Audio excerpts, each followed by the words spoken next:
سبيل الدموع سبيل مريح تنهدى يا صاحي كي تستريح وبث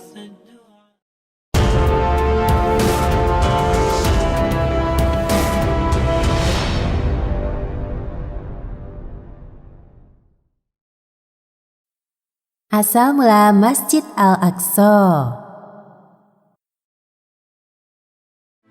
Masjid Al-Aqsa terletak di kota Yerusalem, salah satu kota suci bagi umat Islam yang juga dikenal sebagai Al-Quds. Disinilah Nabi Muhammad melaksanakan Mi'raj, berangkat dari sebuah tempat yang diriwayatkan dibangun oleh Nabi Adam alaihi salam dan dibangun ulang oleh Nabi Ibrahim alaihi salam. Saat ini Masjid Al-Aqsa menjadi tempat suci ketiga bagi umat Islam, setelah Masjid Al-Haram di Mekah dan Masjid Nabawi di Madinah. Para ulama ahli sejarah Islam menyatakan bahwa Masjid Al-Aqsa merupakan masjid tertua kedua di muka bumi. Masjid di Yerusalem tersebut dibangun setelah Masjid Al-Haram Mekah. Dikisahkan salah satu sahabat, Abu Dzar, pernah bertanya kepada Nabi Muhammad, "Ya Rasulullah, masjid apa yang pertama kali dibangun di atas muka bumi?" Masjidil Haram. Kemudian setelah Masjidil Haram, Masjid Al-Aqsa. dan berapa lama jarak waktu antara keduanya? 40 tahun. setelah Nabi Muhammad menyampaikan perintah dari Allah tentang sholat 5 waktu, Masjid Al-Aqsa sempat menjadi kiblat sekitar 17 bulan lamanya, hingga akhirnya kiblat diarahkan ke Ka'bah.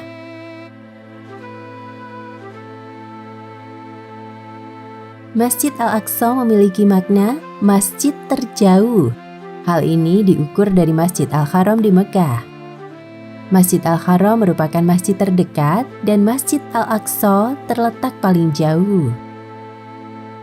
Selama ratusan tahun, sebelum dibebaskan oleh pasukan Muslim, Yerusalem dikuasai oleh Kekaisaran Romawi, baik Romawi Barat maupun Romawi Timur. Pada tahun ke-17 Hijriah atau kisaran 637 Masehi, Yerusalem berhasil dikuasai oleh pasukan Muslim.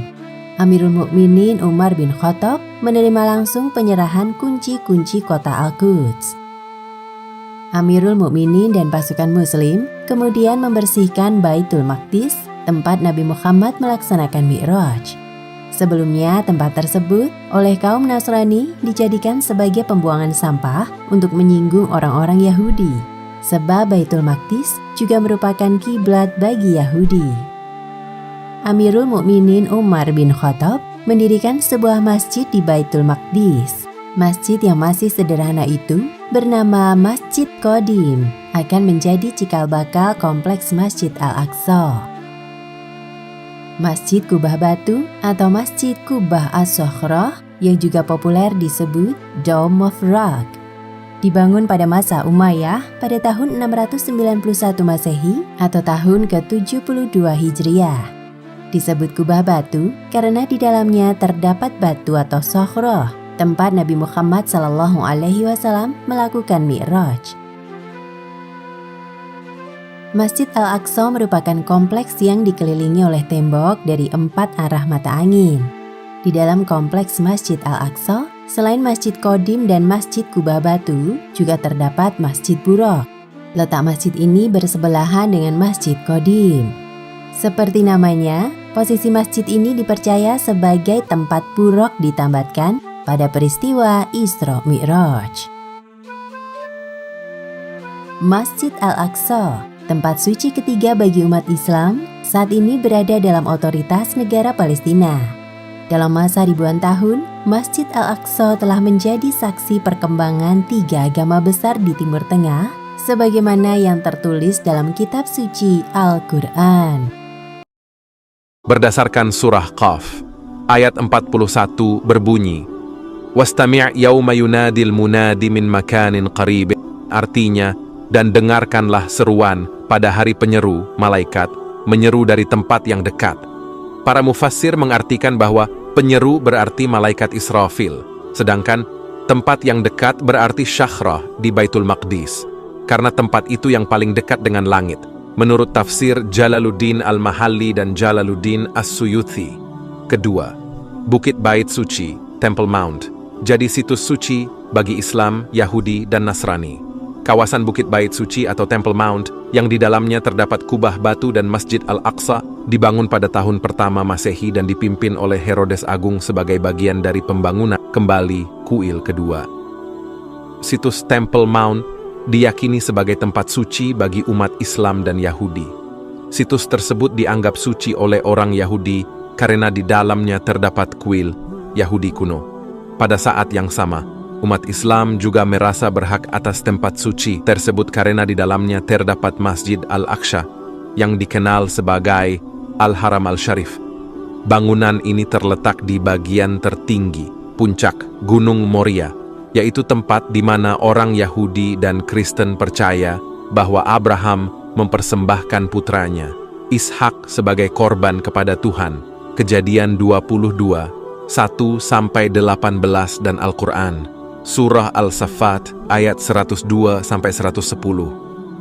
Namun saat ini, Gunung Moria menjadi rumah bagi Masjid Al-Aqsa, situs tersuci ketiga Islam dan kubah batu yang berlapis emas. Al-Aqsa saat ini berada di bawah kendali lembaga Islam Waqf. Orang Yahudi hanya diperbolehkan berdoa di tembok barat yang merupakan sisa-sisa Temple Mount. Tak hanya itu, kebijakan yang dibuat juga melarang non-Muslim memasuki tempat-tempat suci, seperti Masjid Al-Aqsa dan Dome of the Rock atau Kubah Batu. Ketiga, UNESCO menolak Temple Mount milik Yahudi. Pemerintah Israel kecewa dengan keputusan yang dikeluarkan UNESCO bahwa Temple Mount di Yerusalem sebagai tempat suci hanya milik umat Islam saja, bukan Yahudi. Perdana Menteri Israel Benjamin Netanyahu menyebut keputusan UNESCO itu dirasa tidak masuk akal. Pemimpin Partai Buruh, Isaac Herzog, mengungkapkan keprihatinannya terhadap pernyataan ini. Ia menyatakan bahwa UNESCO telah melupakan tujuan sebenarnya mereka. Dengan menolak mengakui keberadaan Temple Mount, mereka seolah-olah melupakan sejarah bangsa Yahudi dan memunculkan rasa permusuhan. Situs Temple Mount awalnya adalah lokasi dari Masjid Al-Aqsa saat ini. Jika ada niat untuk menggantikan Al-Aqsa dengan Temple Mount, hal itu berpotensi memicu konflik, karena Al-Aqsa adalah tempat suci ketiga bagi umat Islam setelah Mekah dan Madinah. Hal ini telah menjadi sumber pertentangan antara komunitas Muslim dan Yahudi selama bertahun-tahun. Diketahui bahwa Palestina, Mesir, Aljazair, Maroko, Libanon, Oman, Qatar, dan Sudan telah mengajukan resolusi dan menyatakan Temple Mount sebagai situs yang memiliki makna penting bagi agama Islam.